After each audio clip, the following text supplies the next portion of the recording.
Assalamualaikum warahmatullahi wabarakatuh. Perkenalkan, nama saya Hasnawati, NIM C21055. Di sini saya akan membahas mengenai pandemi COVID-19 meningkatkan resiko obesitas pada anak. Jadi, hal ini terjadi karena pola kebiasaan makan anak ya disertai dengan kurangnya aktivitas fisik. Dengan tingginya frekuensi kegiatan online ini menyebabkan penambahan berat badan pada anak, sebab mereka sambil belajar mereka juga sambil ngemil. Gimana sih cara mencegah obesitas yang terjadi di masa ini? Orang tua atau keluarga sangat berperan penting dalam pencegahan obesitas ini, karena dengan dampingan dari orang tua dan keluarga pada anak, maka pola makan anak, aktivitas anak, dan juga pola hidup sehat anak akan terkontrol oleh orang tua dan keluarga.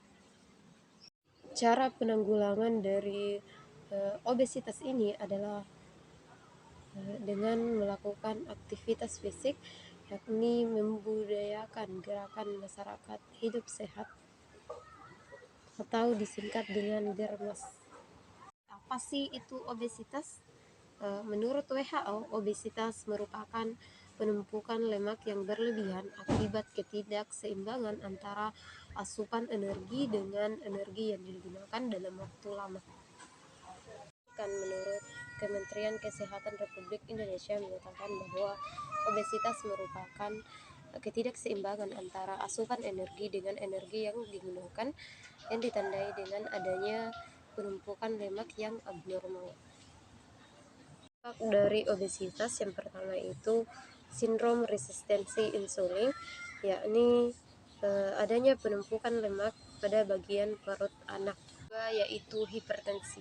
Obesitas merupakan hal yang paling utama mempengaruhi tekanan darah tinggi. Obesitas yang ketiga yaitu penyakit jantung koroner.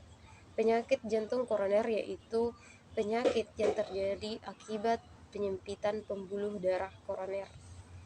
Keempat yaitu gangguan pernafasan seperti asma, nafas pendek, mengeruk saat tidur, dan terjadinya pemberhentian pernafasan sementara pada saat tidur.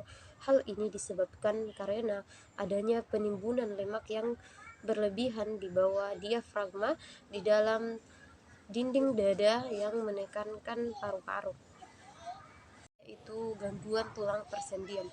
Hal ini terjadi karena tekanan atau beban pada tubuh anak yang terlalu berat. Obesitas yang pertama yaitu keturunan. Seseorang yang mempunyai penyakit obesitas akan mempunyai dampak atau akan cenderung berdampak kepada keturunan mereka. Yang kedua yaitu konsumsi makanan. Jadi konsumsi makanan ini sangat berpengaruh dengan status gizi seseorang. Resiko obesitas yang ketiga yaitu sosial ekonomi. Tingginya pendapatan yang tidak diimbangi dengan pengetahuan gizi yang cukup akan menyebabkan seseorang menjadi sangat konsumtif dalam pola makannya sehari-hari, sehingga pemilihan suatu bahan makanan lebih didasarkan pada pertimbangan selera dibandingkan dari aspek gizi. Risiko obesitas yang keempat yaitu jenis kelamin. Karena perbedaan zat gizi atau kebutuhan zat gizi antara perempuan dan laki-laki, hal ini disebabkan karena penyusunan tubuh yang berbeda dan aktivitas tubuh yang berbeda. Risiko obesitas yang kelima yaitu aktivitas fisik adalah pergerakan tubuh yang dihasilkan oleh otot rangka yang mengeluarkan energi. Selanjutnya yaitu kita akan membahas mengenai pencegahan obesitas. Pencegahan obesitas dapat dilakukan dengan cara empasi mulai usia 6 bulan, tidak makan sambil nonton atau main game. Orang tua menyiapkan bekal sehari-hari untuk anak jika anak ingin keluar atau misalnya pergi ke sekolah. Perbanyak aktivitas fisik, misalnya dengan melakukan olahraga atau melakukan aktivitas rumah tangga lainnya. Selanjutnya yaitu makan dengan aneka ragam makanan seperti sayur-sayuran dan buah-buahan yang berwarna. Tidak merokok dan minum alkohol. Selanjutnya yaitu makan dengan pola isi piringku.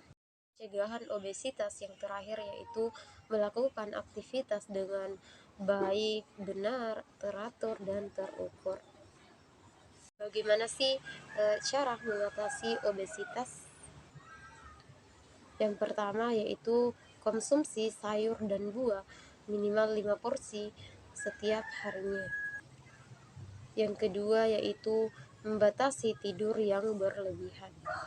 Yang ketiga yaitu meningkatkan atau melakukan aktivitas fisik minimal 30 menit setiap harinya.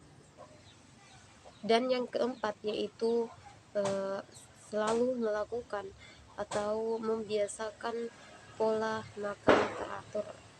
Antara 34 provinsi yang ada di Indonesia, Sulawesi Utara merupakan provinsi dengan angka obesitas yang paling tinggi. Itulah hasil dari paparan saya kali ini.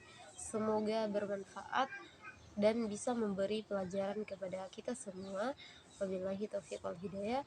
Wassalamualaikum warahmatullahi wabarakatuh.